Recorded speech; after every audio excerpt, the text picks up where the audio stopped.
It's GM survey time. Are you starting your team with Victor Wembanyama or the field? Plus, the most fun team to watch and a whole lot more right now on the Locked On NBA podcast.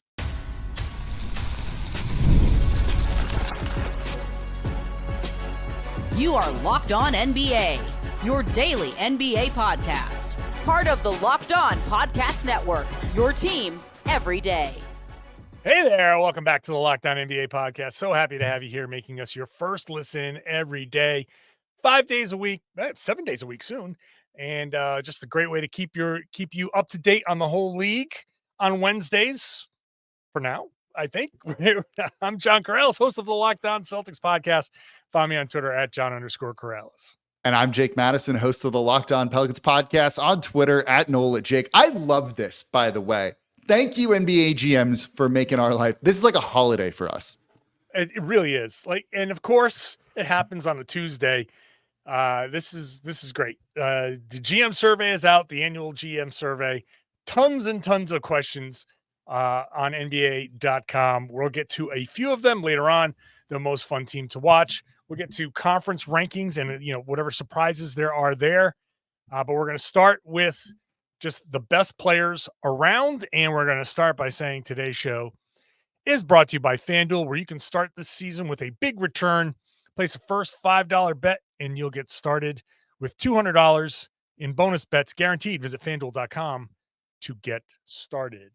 This is, I love every year this comes out. You go back and you look at, hey, if you're starting a team last year, it was last year they said Nikola Jokic. This year it's a whole lot of love for Victor Wembanyama. So let's start with this. The question is, if you're starting a franchise today and could sign any player, 77% said Victor Wembanyama, 10% said Shai Gilgeous-Alexander, 10% said Nikola Jokic, 3% said Luka Doncic. Last year, 33% of the GMs, I'm going to say GMs in quotes because I don't think every GM fills out these surveys. They delegate this pretty hard at times. It's more fun to call it the GM survey. It's more like the front office survey. Someone in that front office answers these questions. But okay, starting a franchise today, it's Victor Wembanyama. Is that your choice, Jake Madison, or are you taking someone from the field? So, no, I'm taking Wemby. It's the obvious choice. It's the easiest choice. This question kind of comes down to best young player that you feel is a number one guy on a championship team. The Wemby hype was insane going into this year.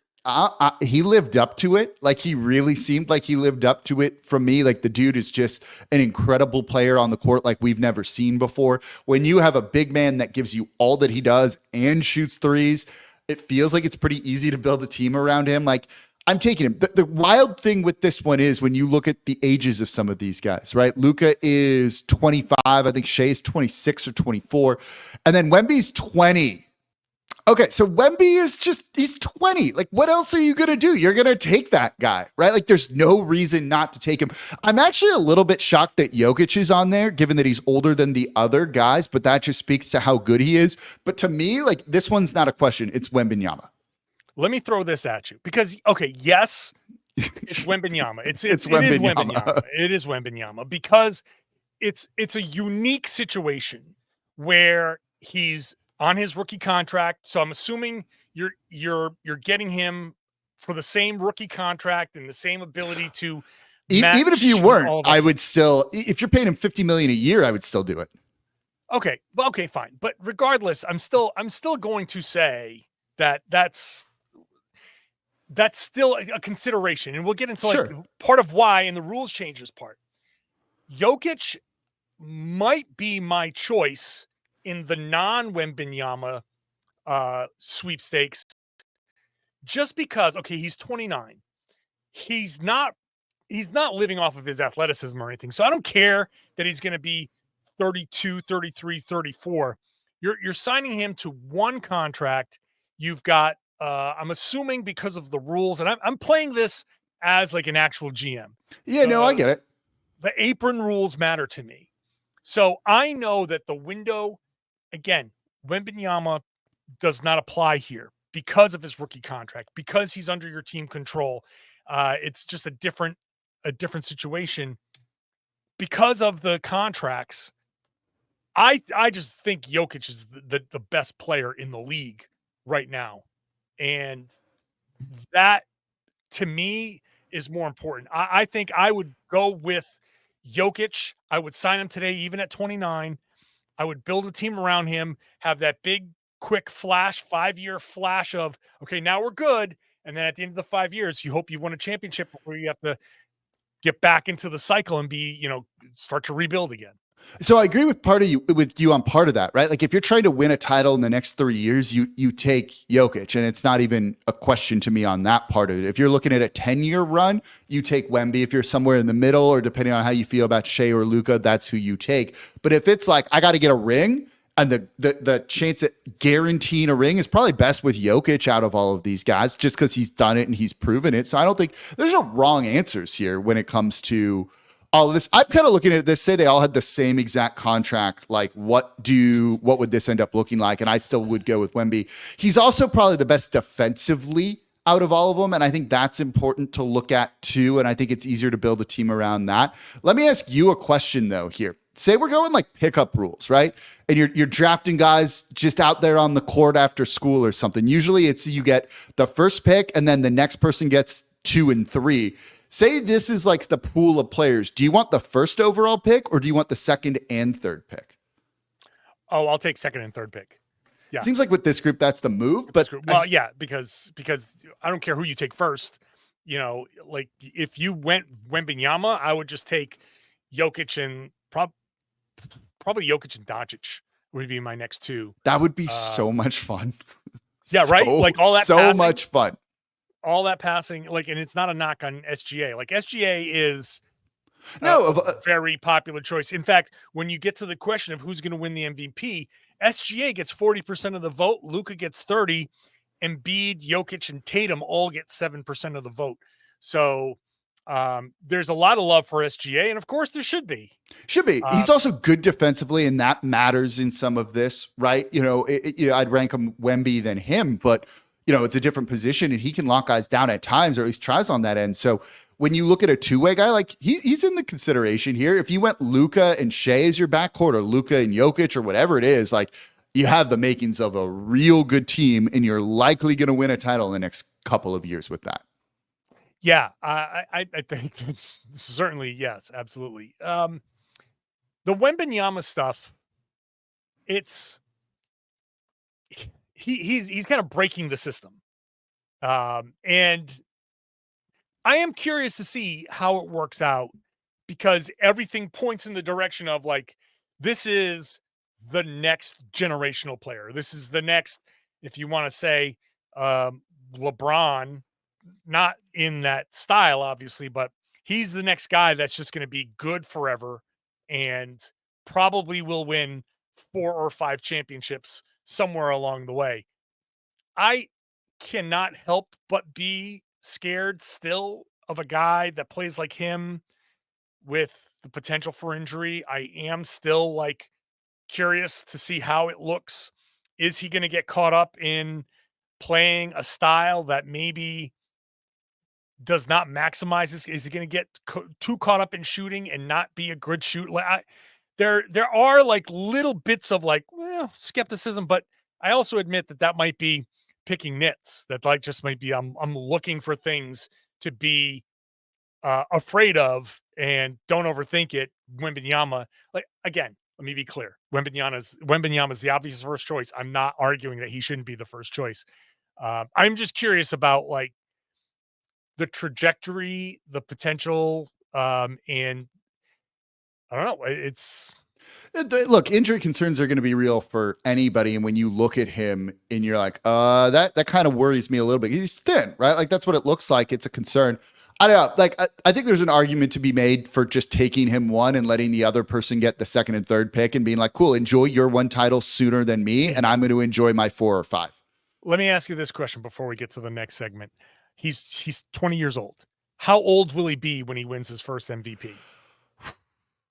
Like 24, like in the next 4 years, probably something like that. Okay. Okay. I got one for you here. Okay. So you're taking your second and third picks of Jokic here while I take Wemby number 1 overall. Are you worried about Jokic just like walking away at like 32? Just being like, you know what, I'm done. Yes, that's a legitimate concern that he just is like, okay, I've done it. I've made all my money. And I'm just going to go relax, play with my horses. That is an absolute legitimate concern. But he's so good. He's so good. All you need to do if you do this is win 1 title. That's all you need, right? Like that is what you're trying to achieve. Anything else is superfluous and great. Don't get me wrong, but you've got to get one. And if you need a player that you feel is going to get you that one, it's Jokic. It's Jokic. All right, let's get to teams and the conference predictions. There are a couple of surprises, a couple of tough ones to predict. That's all coming up in just a second. Today's show is brought to you by BetterHelp. Now, I have been very open about my path with therapy. Mental health is super important. I've benefited from therapy, and I was lucky enough to go to and find someone that was near me and click right away. It's a hard thing to do. I understand that it's a difficult thing to find. And when you can't find one, you get discouraged. But what BetterHelp does is it puts the entire process online.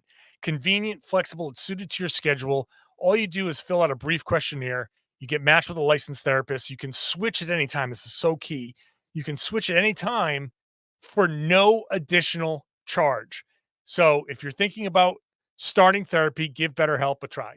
Whether you're trying to talk through some stuff like relationship stuff, work stuff, maybe you're trying to work through a fear that has come up. And I know it's October. We're all looking at our fears. So whatever it is, you can go to betterhelp.com/LockedOnNBA, overcome your fears, and you get 10% off your first month. That's BetterHelp, HELP.com/LockedOnNBA.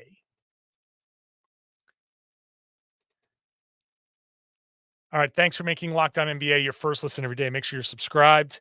Watch the show on YouTube. Get into that comment section. Check out all of our. We're doing a lot of like individual stuff from individual teams. If any particular thing interests you, like Locked On Spurs will be heavy on Wembanyama stuff from the GM survey. So we've all got our own team podcast. Go check out our team podcast when we're talking about this. And we're especially when it comes to the conference predictions, which in the East, maybe not a surprise that the Boston Celtics are 97%. Cleveland is the 3%. So someone, I don't know who, I don't know where, voted Cleveland. The rules are that the GMs can't vote for their own team. So I wonder where that vote came from. Super interesting that someone whose name rhymes with, Rad Devens would vote Cleveland, but there we are, 97% Boston. New York. So it goes Boston, New York, Philly, Cleveland, Milwaukee, Orlando, Indiana. We're going to get to that little 4-5 in a second. One interesting little thing. More people voted Philadelphia second, but more people voted New York third. So this is weird voting quirk that 22% have New York above Philly, but basically it's New York and Philly neck and neck. Not a surprise there. Are you picking one of those teams over the other? I'd probably put New York over them. I'm a believer in that Knicks team right now, but I mean, it feels like it's Boston. Then one of those two teams is the 2 seed. I'm going to say that Milwaukee at 5 is a surprise, but that difference is 3%. And we all know that 3% just went to Cleveland as the first place vote. So basically people have Cleveland and Milwaukee neck and neck, which may be a surprise in and of itself. I think people are just really, really down in Milwaukee. I understand that they're down in Milwaukee. They could finish as low as 5th. Heck, I wouldn't be surprised if they finish 6th if certain things don't come together. But, Jake, I could also see them finishing 2nd because they have Giannis Antetokounmpo. They have Damian Lillard. They have some stability with Doc Rivers as the head coach. I know it's Doc, but it's stability. And if Chris Middleton is healthy, then they have a formula. They know what works. They could be in that mix. And there's been a lot of talk about Giannis and Dame building a lot more chemistry together, interacting more this offseason than they had. And if that can carry out there on the court, when you go through such big changeups like they did with their roster, maybe that impacted them to some degree last year, along with coaching changes too. If you can kind of iron those out, and it sounds like maybe they're doing that, that bodes well for where they could finish this year. So it's weird to see Milwaukee not be in the top 4 as long as they have Giannis, and how consistently they've kind of been in the mix for things for the past couple of seasons.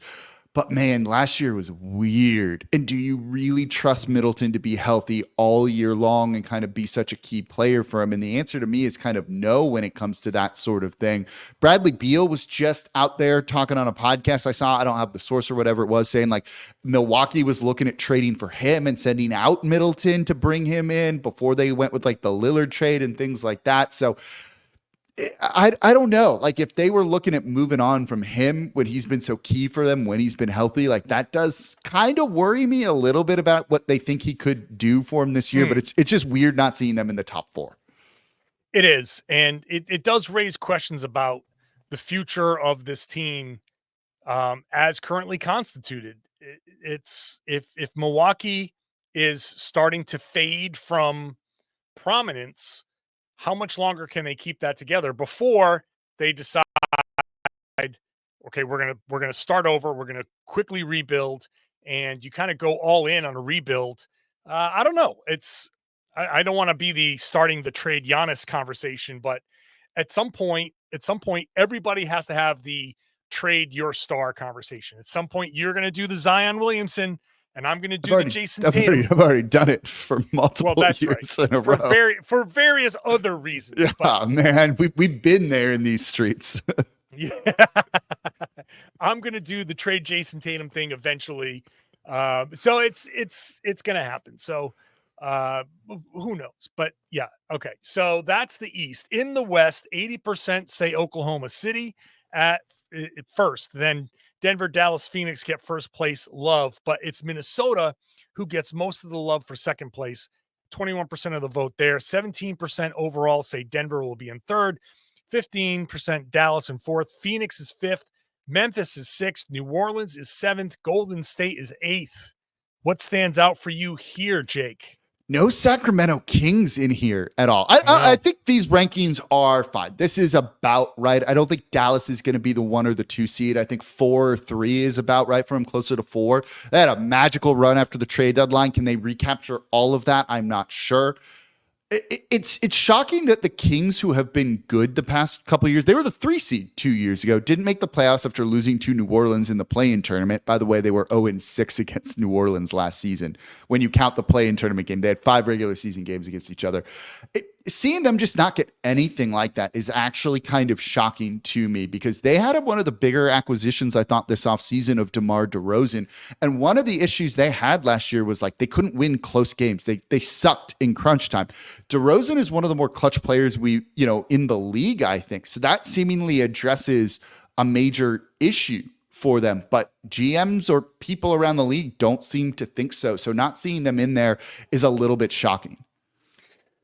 So I think Memphis kind of gets a little bit of the they're taking a little bit of the shine away from Sacramento. I think Memphis is they're returning to almost like darling status, where people are like, hey, by the way, they're getting Ja Morant back here. They got him back. They're theoretically healthy. This is actually a pretty good team when they have everybody. People, forget, because Memphis was so bad last year. They forget how good they were. So people are looking around going, oh, wait, we got to give Memphis a vote. And I think that accounts for some of that. Your top 5, I think, is solid. OKC, Minnesota, Denver, Dallas, Phoenix. That feels right. The next 5, you're including both LA teams potentially. Sacramento's in that mix. So, there's 3 more teams. That gets us to 11 total. So someone's not going to be in that, the Clippers. So I think Golden State also, just because it's Golden State, and people are like, I just can't count out Steph. So That's what's going on there. Cause I don't like that Golden State team like at all this year. It's like Steph and a bunch of role players to me is what that team is. And I don't think that's going very far. Whereas Sacramento has Sabonis, they have Fox, they now have DeRozan. They're well coached too by Mike Brown. They're a team with an identity. It feels like they should be getting more love in this, but they're not, which look, as a Pelicans person here, like I'm fine with that. But that was when I looked at these rankings, that's the thing that jumped out to me the most in both the East and the West was just no Sacramento. Yeah. Well, I mean, look at the conference predictions, the toughest to predict. 17% said the Lakers, 13% said Houston, 13% said New Orleans, 10% said Phoenix, 7% said Dallas, all Western Conference teams. The West is just hard to predict. So there's going to be something. Yeah, it feels like that with a lot of the NBA. When you look at which team's level of success is toughest to predict, 15 teams, half the league got votes. Like it feels like it's more it's going to be hyper competitive, but more wide open than we've seen in a while, which is kind of exciting. Like my takeaway from that question is like, good, let's let the season be unpredictable and make it feel like the regular season matters more. All right, let's play our game of real or fake when we come back. When we talk about the best defensive player in the NBA, who that is, next. Today's show is brought to you by FanDuel. It's the place to go to get a big return this season. It's America's #1 sportsbook because when you get a hunch in the middle of a game, you can open up the FanDuel app and check out the latest stats and view play-by-play and so much more right there on the same page where you play your bets. So let's just say it's halftime and you're like, I have a feeling, blah, blah, blah. You don't have to go to a second screen. If you're over at your friend's house watching the game, you don't have to have a laptop with you or a tablet and look like, you're trying to launch a rocket. You just want to check your stats and place a bet. It's right there on the same page. Open up that app, place your first $5 bet, and you're going to get $200 in bonus bets guaranteed. So your first $5 bet, no matter what happens to it, you get $200 in bonus bets guaranteed. That's what makes them #1. Make sure you're setting your limits. Make sure you're setting your budget. Use the tools that are available to you so you can gamble responsibly and have some fun at FanDuel.com, America's #1 sportsbook. All right, let's get back to the conversation here and into the best defensive player in the league. And we're going to do that. Is this real or fake? Just ask John and Jake. Jake Madison. Oh, man, this thing's always on loop. I got to look at that loop button, man. Well, I'm not the best podcasting. It's preseason here. Jeez. That default loop track thing is just killing me. Jake Madison, Victor Wembanyama, who got 40% of the vote, is the best defensive player in the NBA. You know what? Like, I reluctantly am going to say real. Like, he finished second in Defensive Player of the Year voting as a rookie. He averaged, what were his blocks? 3.6 blocks per game. And the dude just takes away the paint and can make some plays like you just can't. Chase down blocks from behind, no problem. Just contest you at the rim, no problem. Elite defensive rebounder, which is defense, check. Has good mobility to defend on the perimeter in drop coverage, whatever you need from him, check. Like, yeah, I feel confident putting him in there. Even if you beat him, his long, incredible arms just allow him to make like recovery plays like that. So this is a difficult one. This is a difficult one. I'm going to say fake. Just because, technically speaking, being a freak of nature that covers for your own mistakes doesn't make you necessarily the best defensive player in the NBA. Getting blown by or whatever and just making a mistake and then just being like so ridiculous where your fingers are 10 feet long and you can block somebody from the free throw line, that does make him a dominant defensive player, no doubt. But I'm going to say like Bam Adebayo. Like, can we give Bam some love? I know I'm a Boston guy and I'm not technically allowed to give Miami players much love, and vice versa. Call it the Udonis Haslem corollary. But you got to give Bam Adebayo some love. I mean, that dude has been so good defensively, and he hasn't gotten much in terms of recognition for that at all. I just, for once, I want this to be the year that Bam gets his Defensive Player of the Year award, because starting next season, 24-25, for the next 10 years, it's going to be Victor Wembanyama. Bam deserves a Defensive Player of the Year. I'm going to say he's the best defensive player, and this is his last chance to get it. So because Wemby's winning this like every year for a long time. If voters who, remember a couple seasons ago, we're talking about like they're trying to, the narrative about you can't give Jokic 3 MVPs and all this other stuff.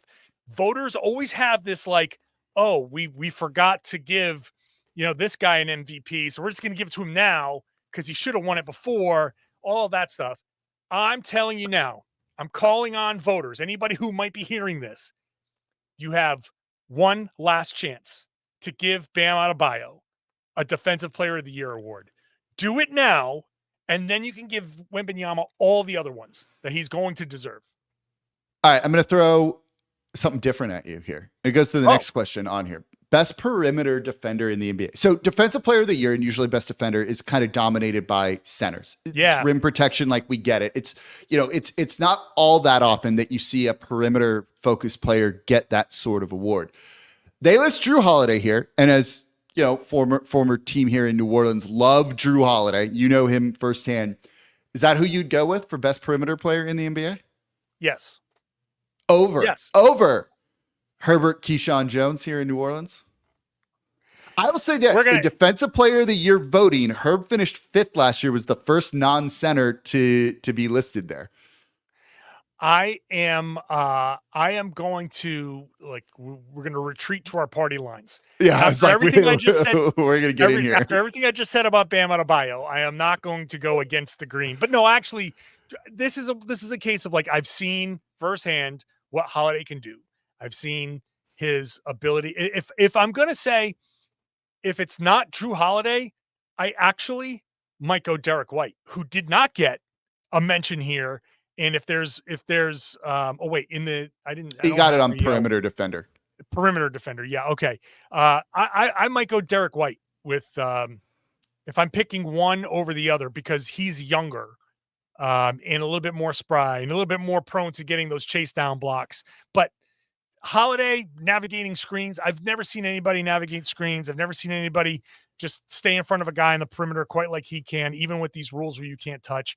Nothing against He's also good against bigs. He pulls the chair on dudes all the time.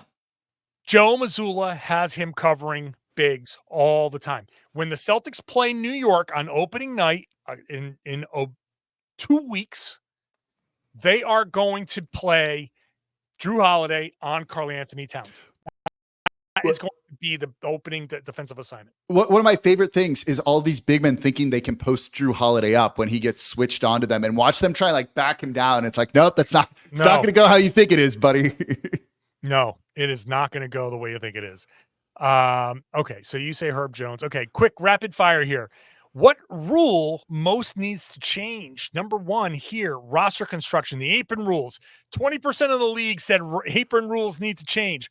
I wonder which 20% of the league said apron rules need to change. Any team in the first or second apron is I don't want to deal with this. This is crap. I can't believe we have to do this. They might need to change those in the future. It's definitely going to impact some things. So we'll see.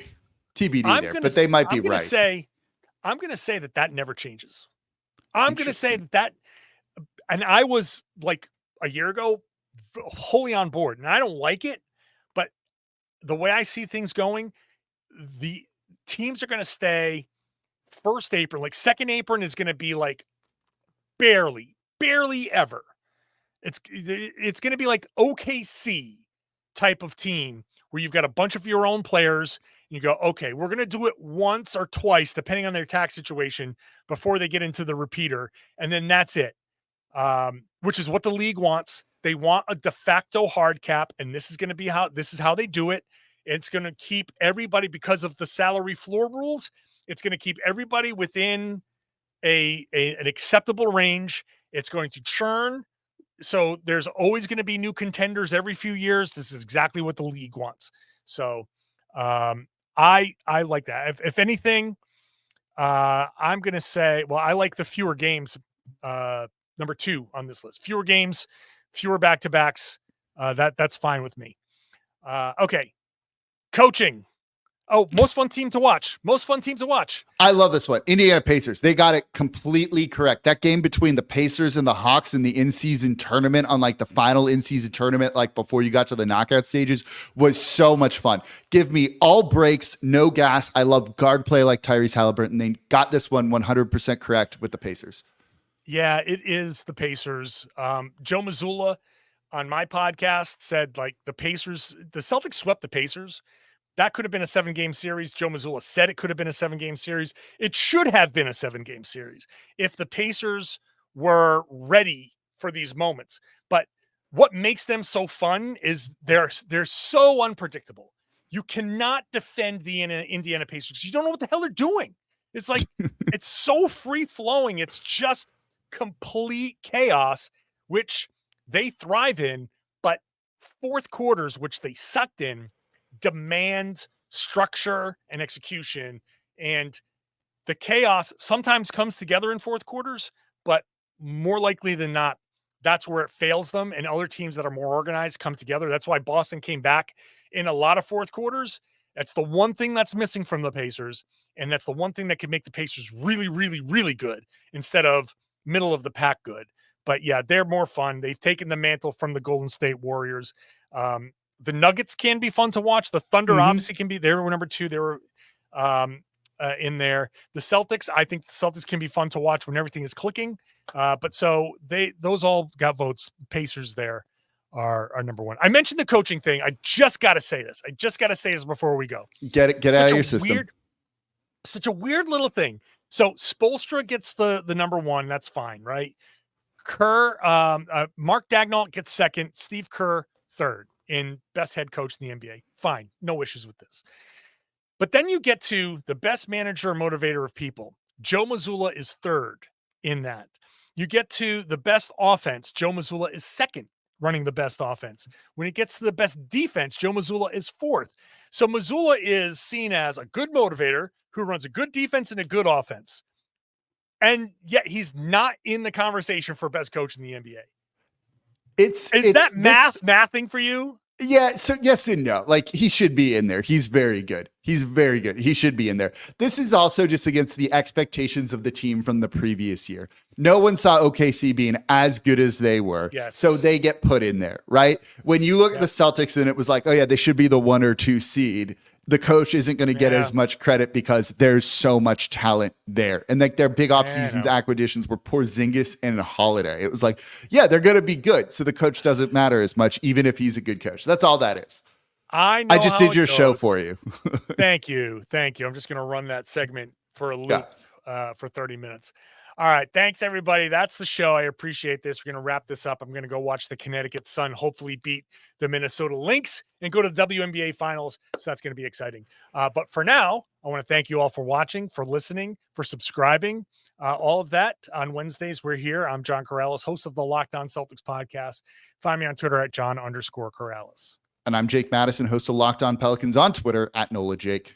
Make sure you are following the show everywhere on the socials, everywhere that you can watch or listen to podcasts, and then share the podcast because we do it every day. Tell everybody they should be listening to and watching the Locked On NBA podcast here on the Locked On Podcast Network, your team every day.